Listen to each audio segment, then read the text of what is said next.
What's happening, guys? The Comics Kid 2099 here, and I've got a graphic novel that I want to talk to you about. Essential Daredevil Volume 3. Is that lighting good? That looks good enough. Essential Daredevil Volume 3. I've reviewed the first two Essential Daredevil books. One of them I reviewed it like a year ago, so it's been a little while since I've started reading the Silver Age Daredevil, but one of the good things about the Netflix Daredevil series, one of the many good things, is that it reinvigorated my interest in reading the Daredevil comics, because I had read the first two Essential Daredevil books, and especially in Volume 2, it was just getting so bad that I just had no interest to keep on reading. And had I known that Stan Lee's last issue was either at the very end of Volume 2 or the very beginning of this volume, I probably would have started this volume a lot sooner. And this is not meant to be a diss against Stan Lee, but the man was stretched super thin in the late 60s. Well, throughout all of the 60s, really. He was writing almost every title at Marvel. He had help, of course. All of the artists who helped him create the Marvel Universe, they were all co-creators on the books that he worked on. And then Thor, for example, he was only plotting Thor, and then his brother was scripting it. And so he wasn't doing everything, but even so, he was basically behind like 12 books, and that would be insane for anyone to be behind that many books today. And so it's understandable that a lot of the stuff that he was working on wasn't in the best stories, wasn't the best. For example, the X-Men, Stan Lee's run on the X-Men, not really very good, and he left that series pretty quickly compared to, say, Spider-Man or the Fantastic Four. And Daredevil, another series that he worked on for a little bit, but it wasn't really that good while he was working on it. And again, not really meant to be a diss against him, it's just that he had so much else on his plate that it was one of those things that kind of fell by the wayside while he was working on it. And so most of this book is Roy Thomas's run on the series. I believe Roy Thomas, his first issue is like the second one in this book. I could go ahead and open it up, but I'm not going to. And Roy Thomas's run is better than Stan Lee's run, especially they're not at the very end of Stan Lee's run, but close to the end. There was a period of like 10 or 15 issues in his run that was just tremendously awful. And this is a lot better than all of that. And then towards the end of his run, he introduced the Jester, and right around that point, it got a lot better. But Roy Thomas's run is better than Stan Lee's. It's still not perfect.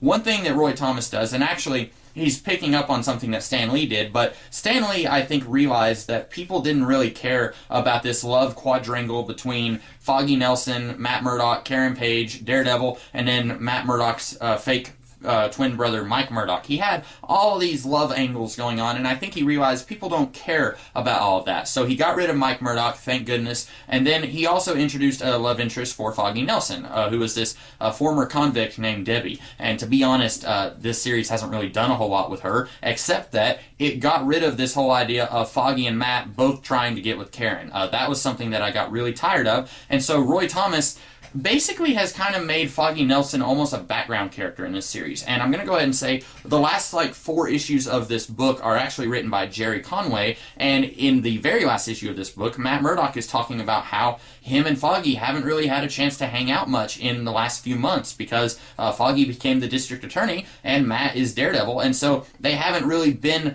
the dynamic duo of Nelson and Murdock that they used to be. And I have been noticing that throughout most of this book. I realized that Foggy wasn't in this book nearly as much as he used to be when they were both at the law firm, ever since Foggy became the DA, and also when Foggy stopped trying to get into Karen Page's pants, he kind of stopped being as much of a main character. He became much more of a recurring character, and that's something that I hadn't really... it hadn't really occurred to me until this very last issue. I was noticing that Foggy wasn't in it as much, but since I didn't really like all of the will they won't they stuff between Foggy and Karen and Matt and Karen and all of that stuff, since I didn't really care about that, when they stopped having Foggy try to get with Karen, I liked that. I didn't mind that that was gone. So I didn't really notice as much that Foggy was no longer in the book as much. So that's one thing that Roy Thomas kind of does. He kind of makes Foggy a little bit more of a background character, which if you like Foggy, then that's going to be a problem. But a lot of people probably don't care that much about Foggy. I like him depending on how he's written.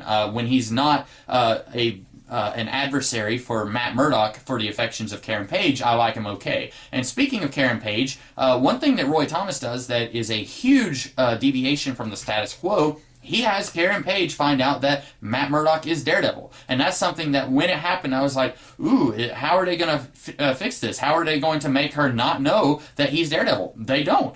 She knows that he's Daredevil on up until the end of this book. And that's something that Roy Thomas eventually has her move to Los Angeles, where she becomes a soap opera actress and a movie star actress. And she's basically, as soon as she finds out that Matt Murdock is Daredevil, she's telling Matt, listen, I love you, I've always loved you, but I don't want you to be Daredevil. You are either going to have to choose between your life as Daredevil or me. And of course, Matt Murdock can't really decide, he can't choose, so she gets all weepy and she moves to Los Angeles. Well, then he comes to visit her, and then after she's done filming in this soap opera that she's in, he says, hey, do you want to come back? Do you want to start a life with me? And she says, well, I can't really choose between you and this life that I have here. I kind of like them both. And so it's really weird. I'm not entirely certain if that was intentional, that Karen Page was kind of upset that Matt couldn't choose between one life or a life with her, and then meanwhile she's going through that same problem. She can't really choose between her life as an actress and being with Matt Murdock. And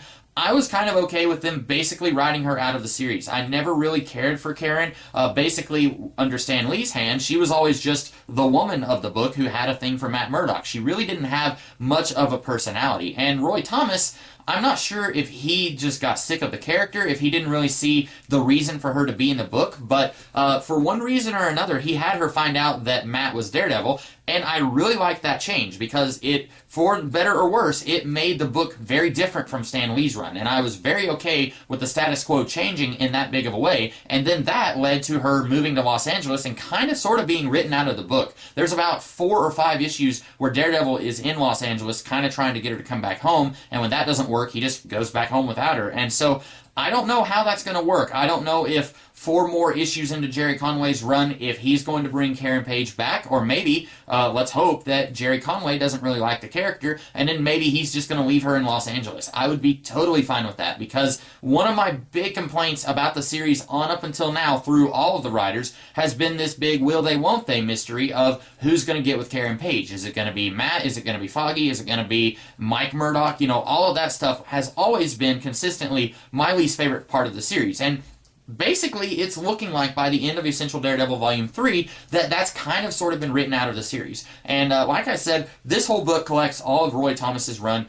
Basically, the one thing that I didn't like about this run was that it still had a lot of that I love Karen Page, but I can't tell her that I'm Daredevil nonsense until it finally happens. That's still kind of a lingering complaint that I have with Roy Thomas's run. In fact, that's really my only complaint. Not all of the villains that he uses are great, but they're better than the ones that Stan Lee used. Stan Lee had some doozies of awful villains in his run. The Stiltman, need I say more? He does show up once in this book, but he was barely in that issue, so that's fine. But Roy Thomas, he does better. He uses better villains, or he takes villains that weren't really that great under Stan Lee and he makes them a little bit better in his own way, or he just uses better villains. And then there's that whole, I love Matt, but he doesn't love me. I love Karen, but I can't tell her that I'm Daredevil. All of that nonsense is in the first half of Roy Thomas's run, and then it kind of goes away once Daredevil reveals to Karen that he is Daredevil. And so that was my main complaint about this run. Now that Karen has moved to Los Angeles, and now that Roy Thomas is no longer writing the book, he was only on the book for less than 2 years. Now that he's no longer writing the book, I'm very curious where Jerry Conway is going to take this series. And I've already looked it up. Jerry Conway is only on the book for about 2 years. And then Steve Gerber follows him. And I know that Steve Gerber is a very unusual writer, was a very unusual writer. He passed away about 8 years ago, maybe. But he's the guy who created Howard the Duck. He worked on Man-Thing for a while, The Defenders. He's had some very eclectic, very unusual series under his time as a comic book writer. And so I'm very much looking forward to Steve Gerber's run on Daredevil. Not to say that Jerry Conway is someone that I'm looking forward to just burning through it so I can get to Steve Gerber, because in the 4 or 5 issues of Jerry Conway's run that I've read here, they're okay issues. The problem is it's kind of hard to see what he plans on doing in his run. There's not that many issues by him here, and there's like 3 issues here that is actually a crossover with Iron Man, and I didn't really care for that crossover. It really didn't need Daredevil in the crossover. It was mostly an Iron Man story, and then there was one issue of Daredevil that crossed over with it, but you could very easily skip over that issue of Daredevil and you wouldn't even notice. It's very much a skippable story, doesn't really impact Daredevil in any way, doesn't really use Daredevil that much. It's mostly just an Iron Man story that Daredevil is in. And so when you ignore that Iron Man crossover, there's only like 2 issues of Jerry Conway's run in this book. So it's very hard for me to tell what is Jerry Conway's run going to be like. What is he going to do? Is he going to just kind of do more of what Roy Thomas did, or is he going to have his own identity on the book? So that's something that I will find out when I read Volume 4. And I do intend to read Volume 4 a lot sooner than I read Volume 3. I know it's been a very long time since I read Volume 2, but since I'm enjoying this book, or since I enjoyed this book a lot more than I did Essential Daredevil Volume 2, I think I'm going to read Volume 4 a lot sooner. But I've got a few other Essential books that I'd like to read before I get to Volume 4. So it may still be a few months before I get into the next volume of this run on Daredevil. But so far, I'm kind of digging reading the Silver Age Daredevil. It's not all perfect. A lot of it is kind of bad sometimes, but this book is a lot better than, I would even say, both of the previous Essential volumes. So those are my thoughts on Essential Daredevil Volume 3. I don't know what's going on with the light. There we go. Essential Daredevil Volume 3. Those are my thoughts on that book. I hope that you guys liked this video. If you've read this book, if you've read Essential Daredevil, any of the books, or any of the Silver Age Daredevil from the late 60s, early 70s, let me know what you thought of those comics in the comments below. And if you like this video, be sure to like, share, comment, and subscribe. And I will be with you guys with another video later in the week. So I will see you guys then. Have a great rest of the day.